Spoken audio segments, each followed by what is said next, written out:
The alarms were still flashing red on my phone when the call came in. Hey, random question. Did we ever pay the domain bill? I almost laughed. Not because it was funny, it wasn't, but because it was just so on brand for them. Of course they didn't pay it. And of course they were only noticing now, after the entire website had gone down and support lines were blowing up like the internet just got hit by a natural disaster. Here's the kicker. I didn't even work there anymore. Let me rewind a bit before my blood pressure spikes again. I was the quiet guy behind the curtain. 7 years, 0 title changes, 0 drama. Just the invisible backbone of everything digital. While other departments handed each other trophies for just existing, I was the one keeping the system alive. DNS configs, SSL certificates, backend updates, renewal errors, you name it, I handled it. Thanks to me, the company never made headlines for data breaches or outages. But none of that mattered. My job wasn't flashy, just essential. And like most essential things, it got overlooked.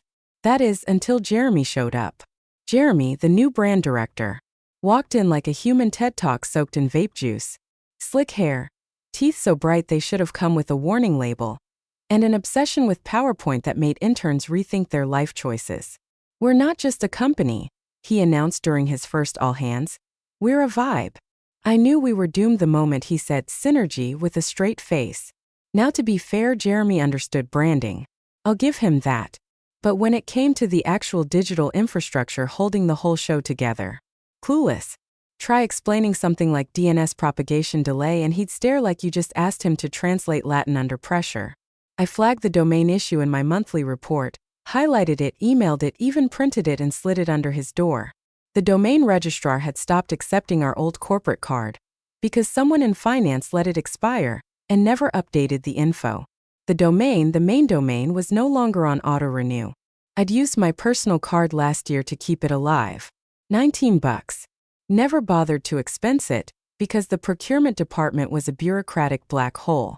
So when I reminded Jeremy, I honestly thought I was doing the right thing.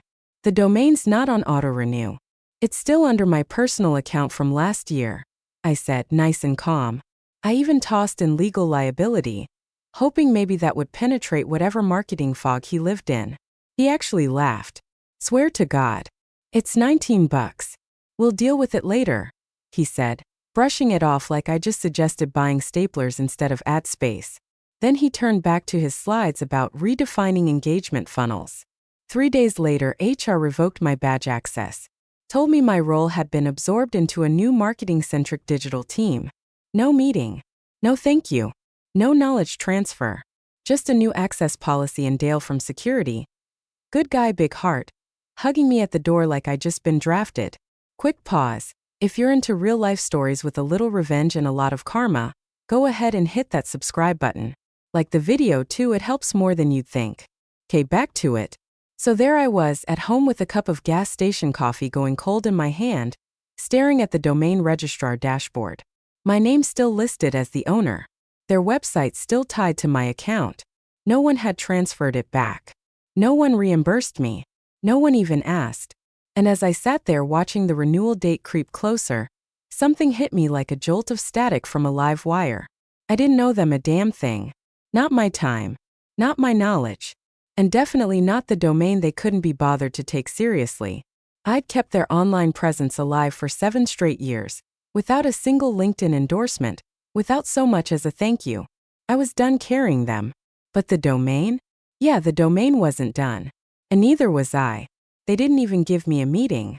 Just an email at 8:12 a.m. from HR titled, Organizational Realignment, followed by a Teams message from some junior staffer I'd never heard of. Hi. Just confirming your building access will be removed today. Let us know if you need a box. A box. 7 years of fixing problems no one else even knew existed, and I got a cardboard box. The day before, I'd followed up with Jeremy, clear, polite, with timestamps, reminding him that the domain still wasn't set to auto-renew. I even attached the receipt from last year when I paid out of pocket. Gave him a 38-day heads-up. Bullet points. Red text. I included a calendar invite titled, Police Car Light Domain Expiry. Need to renew manually. His response, relax. We've got more important things to do than panic over $19. No punctuation. Just that smug little message.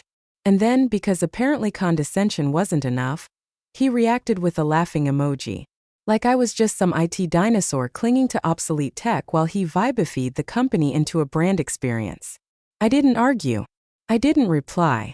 I opened a new folder on my desktop, called it Receipts, and started dumping everything into it. Emails, invoices, screenshots, registrar confirmations, Slack threads. All of it. If there's one thing you learn working in IT, it's this: paper trails will outlast egos, especially when no one even notices you until you're gone. The next morning, my badge turned red at the door. Dale, the security guy, gave me this guilty look. "They shut your access off early," he said quietly, like he was breaking bad news.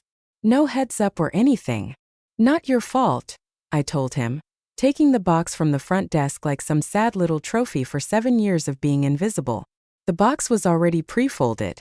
Back at my former desk, I packed my notebooks, a few USB drives, a nearly dead succulent that had somehow survived on neglect and overhead lighting, and my old coffee mug from our first server migration. The one with the sticker that said, Ctrl+Alt+, delete your ego. Everything else? I left it. Backups were safe. Configs were logged. DNS? Still pointed to their servers for now. No exit interview. No thank you. Just silence. Except Jeremy, who strutted by like he was too busy manifesting synergy to notice he just asked the one person who actually understood how things worked. "Don't forget to leave your keys," he muttered like I was the janitor, not the guy who kept his rebranded castle from crumbling. I looked at him, just for a second, long enough to see the cracks behind his fake white smile. He didn't understand what I ran, what I maintained, or what I could break without lifting a single finger. And here's the wild part. I didn't need to lift a finger to ruin everything. All I had to do was nothing. So that's exactly what I did. I walked out, calm, silent, and carrying every digital receipt that proved their domain. Yeah, it was still mine. First thing I did when I got home, after dropping that sad little cardboard box by the front door like a sack of expired gratitude, was fire up my personal laptop, light a cigarette, and log into the domain registrar account. And there it was. Still active. Still under my name. Domain live. Admin contact me. Billing my personal Amex ending in 0883. Auto renew disabled, per their brilliant cost-saving policy. Manual renewal only. Next charge due in exactly 59 days.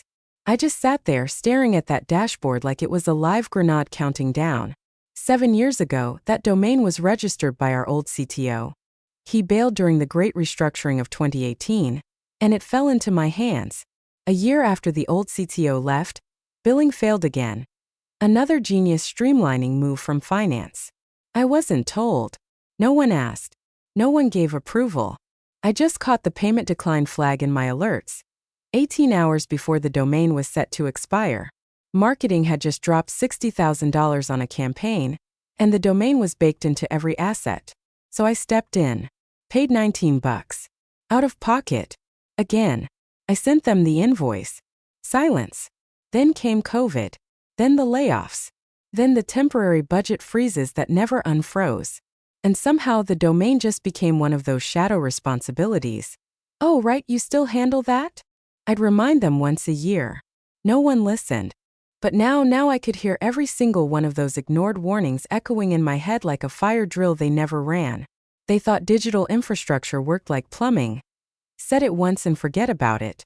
But DNS, SSL, SMTP configs, fallback records, that's not plumbing. That's a symphony. And when you fire the conductor, all you're left with is noise. I checked everything. Registrar access? Still mine. Name servers? Pointing to their cloud host? Easy to change. Ownership? Crystal clear. I even ran a fresh WHOS check just to be sure. My name. My email. My address. Same Gmail I used back when we bailed on GoDaddy after that near breach and moved everything to Namecheap. I closed the tab and leaned back, exhaling smoke toward the ceiling. That dull, bitter feeling I've been dragging around since Jeremy showed up? Gone. Replaced by something colder. Sharper. Not anger. Not even revenge.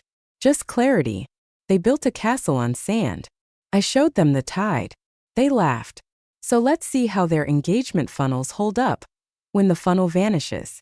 I didn't touch anything, didn't change the DNS, didn't reroute a thing, didn't even tweak a single TXT record. I just logged in each morning and watched the countdown. 59 days. I was done fixing what they broke. Let the timer run.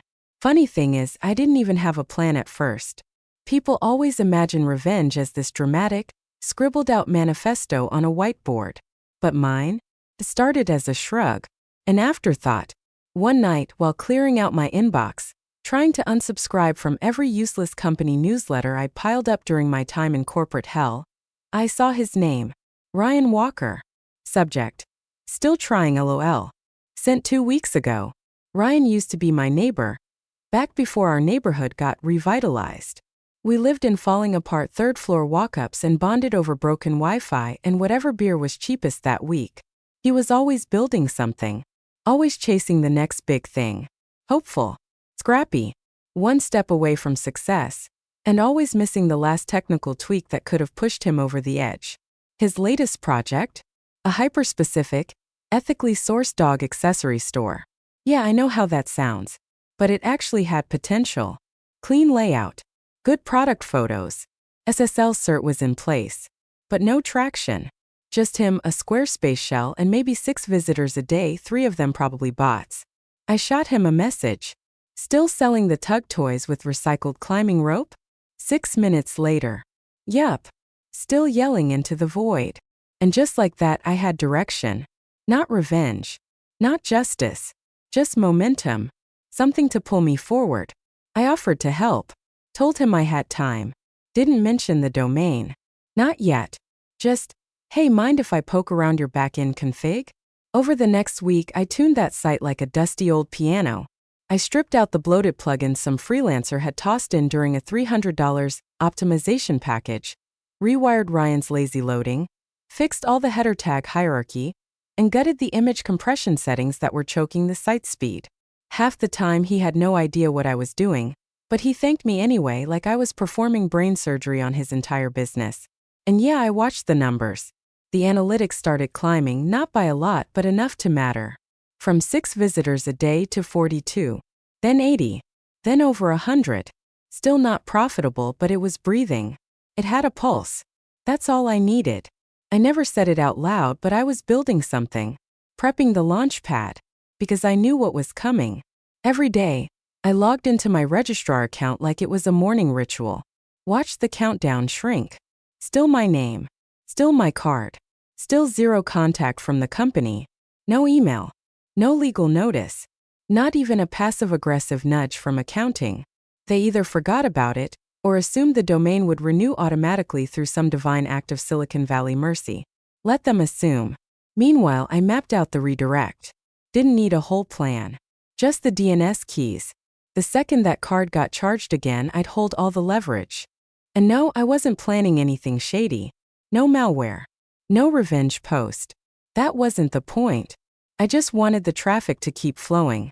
Only now it wouldn't lead to some investor-fluffed landfill packed with buzzwords and fake smiles. It would lead to Ryan. To a real product. To dogs. To something that actually worked. Call it quiet resistance. Call it poetic detachment. Call it whatever. All I knew was this. When the timer hit 0, I wouldn't need to lift a finger. Gravity would do the job for me. I woke up that morning like I had for the last 60. Black coffee. Cracked knuckles. Registrar login. But this time the dashboard was different.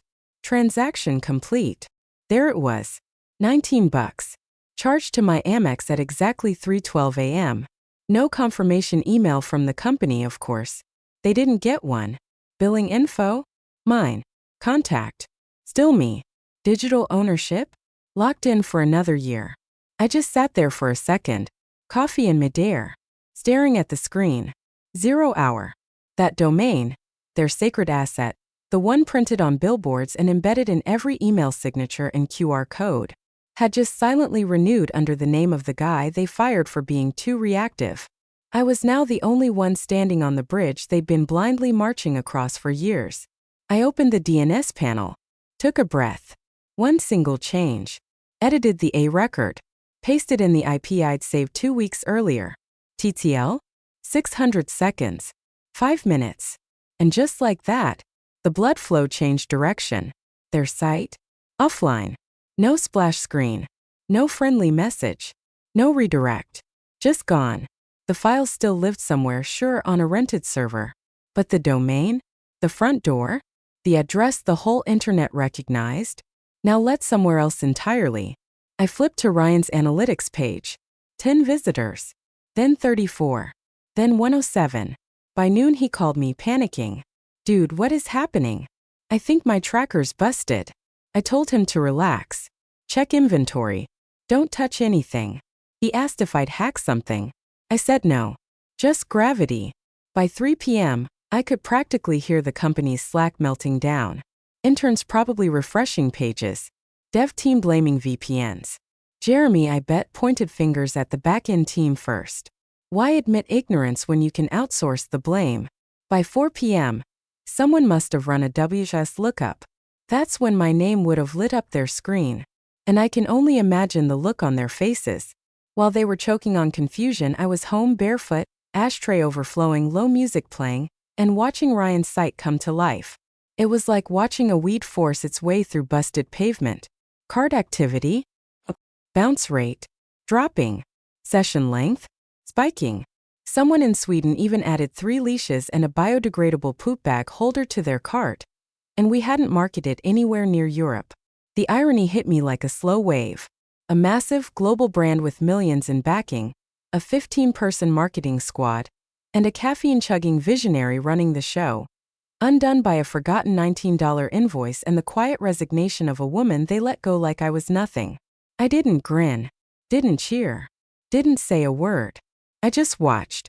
Let the silence hang. Let the systems hum along.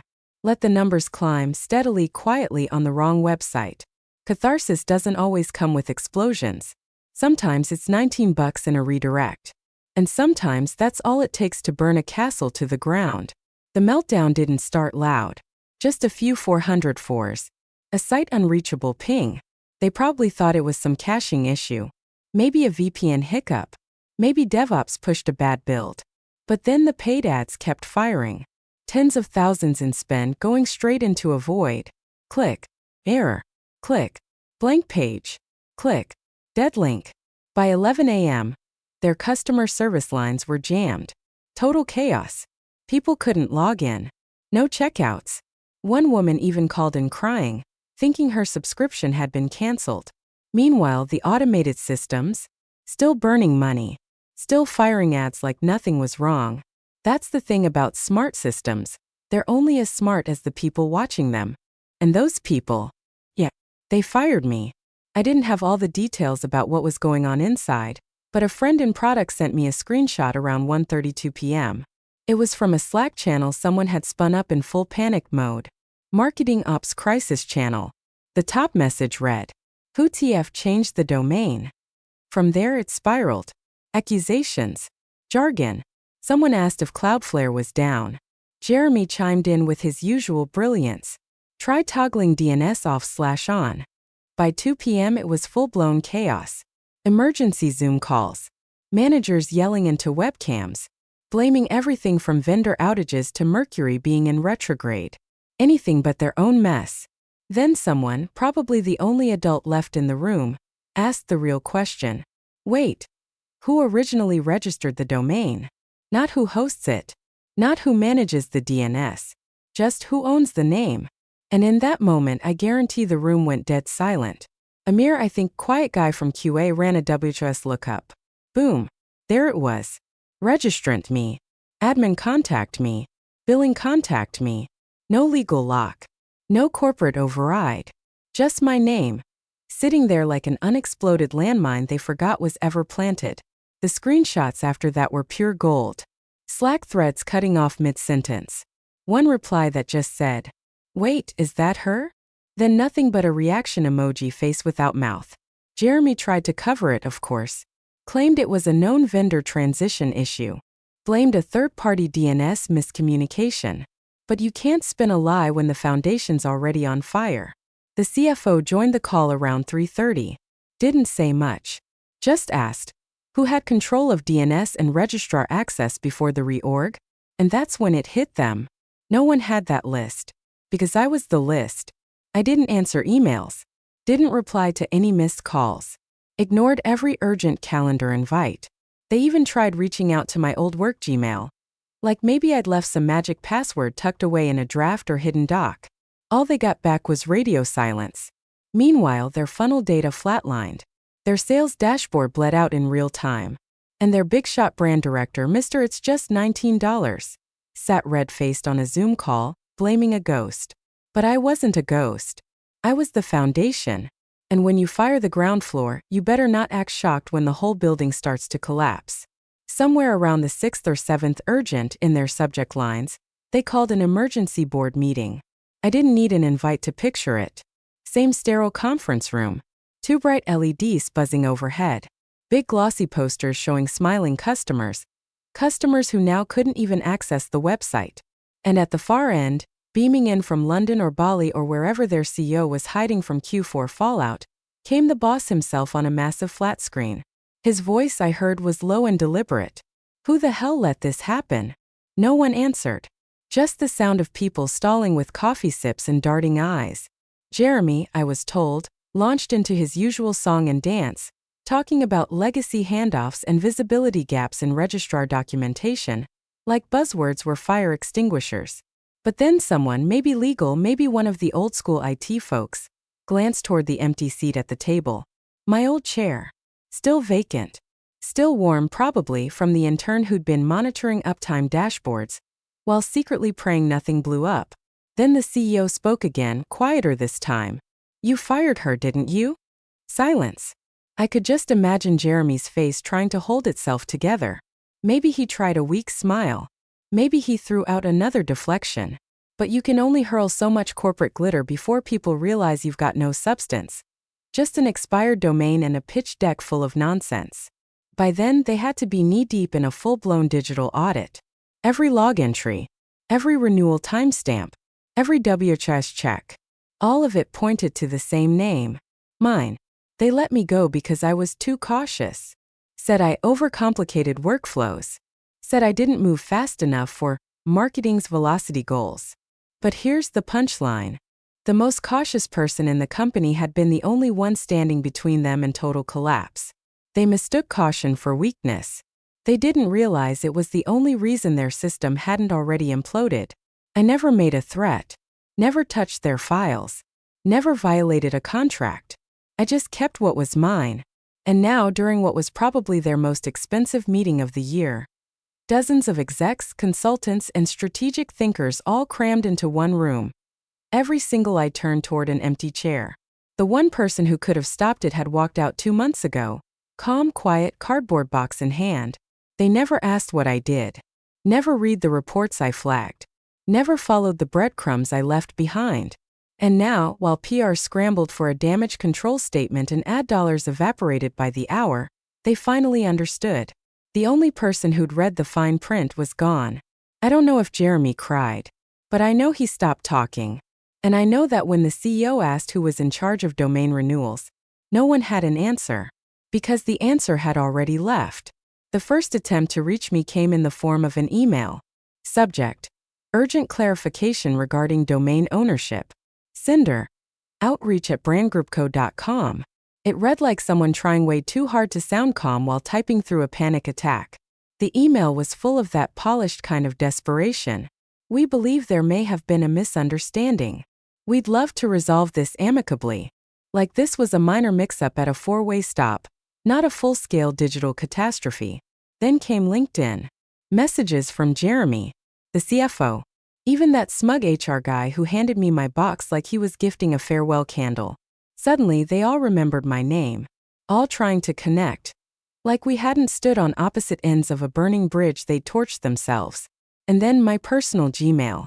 The ancient one I hadn't opened in years, unless I was resetting a password or cleaning out junk mail. Subject: please. That one came from the CEO's assistant. Nice touch. I didn't respond. Not right away. I let them stew. Let them sweat through their designer shirts while their sleek lifestyle brand rerouted to a site selling dog leashes made of old climbing rope. Eventually, I replied. One paragraph. No fluff. Precise. Clean. You never transferred the domain. You never reimbursed me. You never asked. That was it. A dozen hours later, their lawyer reached out directly. Tone? Calm.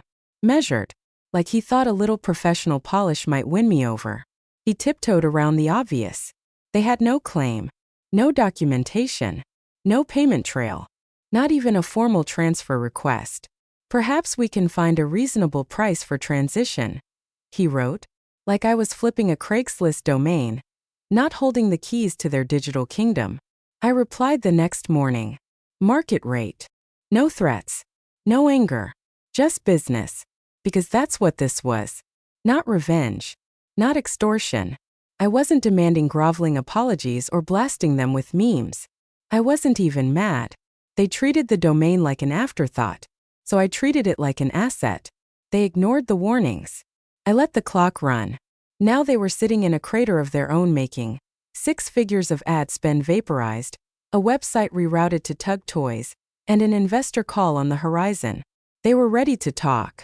But I wasn't there to negotiate panic. I was offering a product.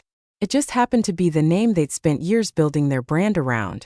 The lawyer asked for a number. I gave him one. Fair. Not inflated.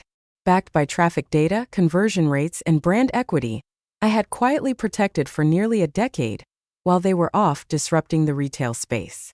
He didn't reply right away. Didn't need to. We both knew the price wasn't what stung. What stung was having to buy back what they once laughed off as just $19. The most expensive lessons always start cheap. And they just learned what happens when you devalue the quiet one in the corner. The one who actually knows where the keys are. They paid. Eventually, after a few more rounds of, we'd like to explore alternate resolution methods, and our internal audit team is still reviewing the transaction record. Their legal team blinked, wrote the check, transferred the funds, signed the paperwork, and just like that, the domain was back in their hands. But the damage? That doesn't flip back so easily. They torched nearly $480,000 in ad spend across 12 days. Billboards, PPC campaigns, influencer launches, all funneled into the digital void. SEO rankings cratered. Customer trust? Still bleeding out despite their chirpy Instagram posts and, "We missed you" emails. PR had to release a statement blaming a temporary provider configuration error, like someone tripped over the internet rug. But inside, everyone knew the truth. Jeremy, reassigned pending review, which in corporate speak means escorted out the side door before investors started sniffing the decay. Last I heard, he's consulting for a startup trying to gamify brand loyalty using NFTs. I honestly wish them the best. I really do. As for Ryan, his little e-commerce dream took off. That surge in traffic? It stuck. Traction turned into actual momentum. Momentum turned into orders. He expanded his product line, hired 2 part-timers, and moved fulfillment out of his garage and into a proper space. One day, he offered me 20% equity in the new LLC. Said I'd earned it. I turned him down, because this wasn't about ownership. Not of his site. Not of theirs. It was about proving something. To them. To myself. To anyone who's ever been dismissed as too paranoid. Just because they care about the quiet, invisible gears behind the shiny pitch decks and motivational buzzwords.